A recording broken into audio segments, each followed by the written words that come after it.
Actually, it's just multiplying mixed numbers. And if you follow the steps I'm going to show you today, you'll be ready to crush these types of problems. So let's go.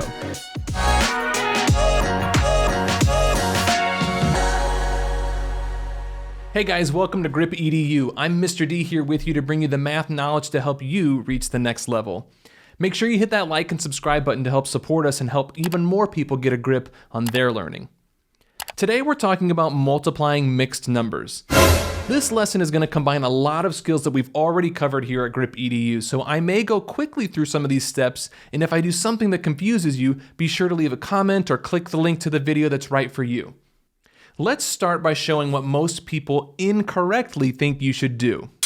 I'm going to multiply the whole numbers together, then I'm going to multiply the fractions together, and then I'm good to go.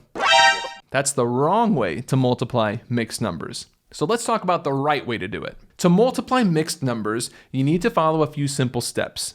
Step 1, turn both numbers into improper fractions. Step 2, cross simplify if possible. Step 3, multiply straight across. And step 4, turn back into a mixed number form and simplify if needed. Let's take a look at the example from earlier.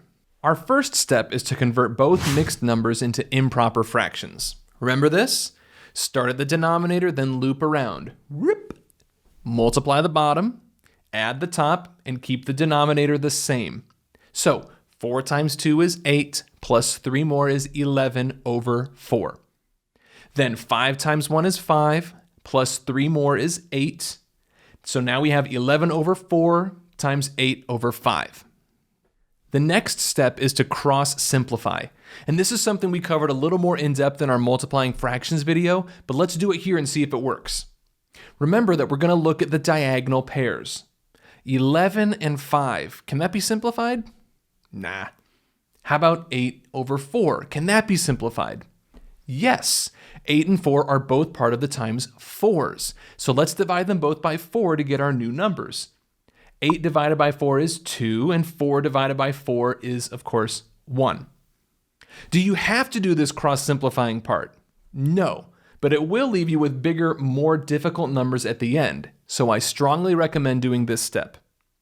Also, let me give this little disclaimer. You won't be able to cross-simplify in every single question. Just like not every fraction can get simplified, not every multiplying fraction problem will be able to be cross-simplified. So sometimes you will have huge numbers to deal with, but you should always at least check to see if you can cross-simplify. All right, moving on. Step 3 is to multiply straight across. 11 times 2 is 22, and 1 times 5 is 5. So we have our answer in improper fraction form, which is 22 over 5. Good luck getting away with leaving your answer like that for your teacher, though. You're going to need to turn this improper fraction back into a mixed number, which is step number 4. Turn your improper fraction back into a mixed number. Again, this is covered in an earlier video, so if you want more practice with this part, I encourage you to watch that video as well. 22 over 5. Well, that means 22 divided by 5. So I'll solve it like this. 5 goes into 22 how many times? 4. That's your whole number.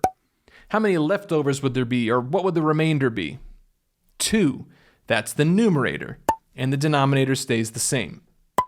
So 22 over 5 in mixed number form is 4 2/5. Now here I need to double check to make sure that I'm also in simplest form, which I am. By the way, you know how I know that? Because I cross-simplified ahead of time. And since I simplified as far as I could before I multiplied, then I'm going to end up in simplest form in my answer as well. So our final answer of 2 3/5 times 1 3/5 is 4 2/5. Compare that to what we would have gotten if we had done it the other way, and you can see that they're totally different.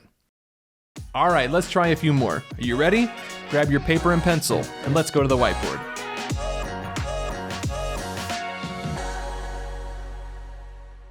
Okay, so remembering our steps, the first step is to turn them both into improper fractions. Let's go ahead and do that.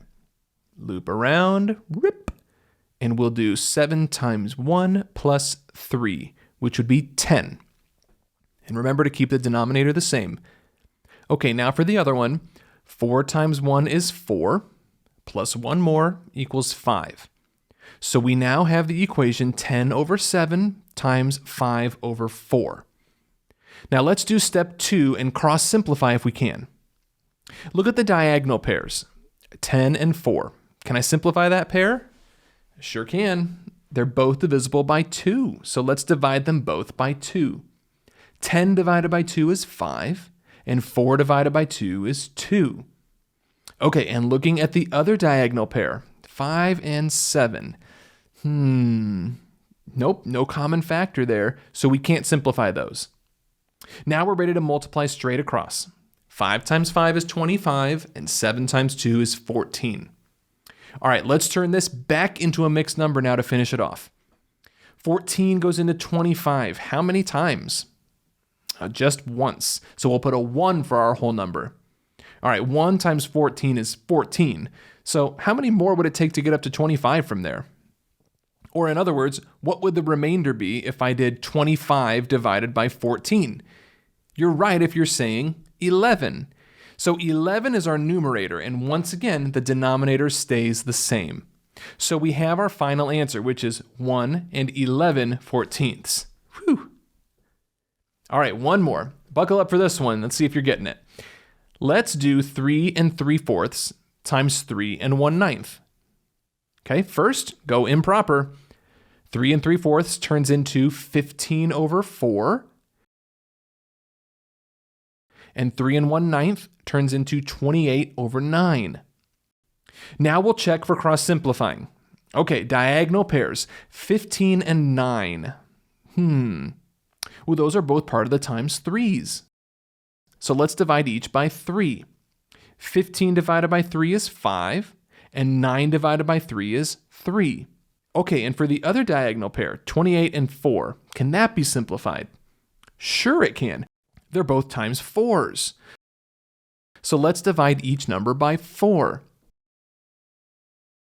28 divided by 4 is 7, and 4 divided by 4 is 1. Now we have a much easier problem to solve. So multiply straight across. 5 times 7 is 35, and 1 times 3 is 3. Now we can turn this back into a mixed number. 3 goes into 35 11 times because 3 times 11 is 33. And there'd be 2 more to get up to 35. And there you go. You have your final answer. The steps for solving mixed number multiplication are pretty simple once you know them. But just as a little helpful tool, I've made a little reminder paper that's available in the description box of this episode. So go ahead and snag that to add to your resources. For more math tutorials, including the 1-minute straight-to-the-point version of this skill, click the links that you see on the screen here. Until next time, I'm Mr. D. Thanks for joining me.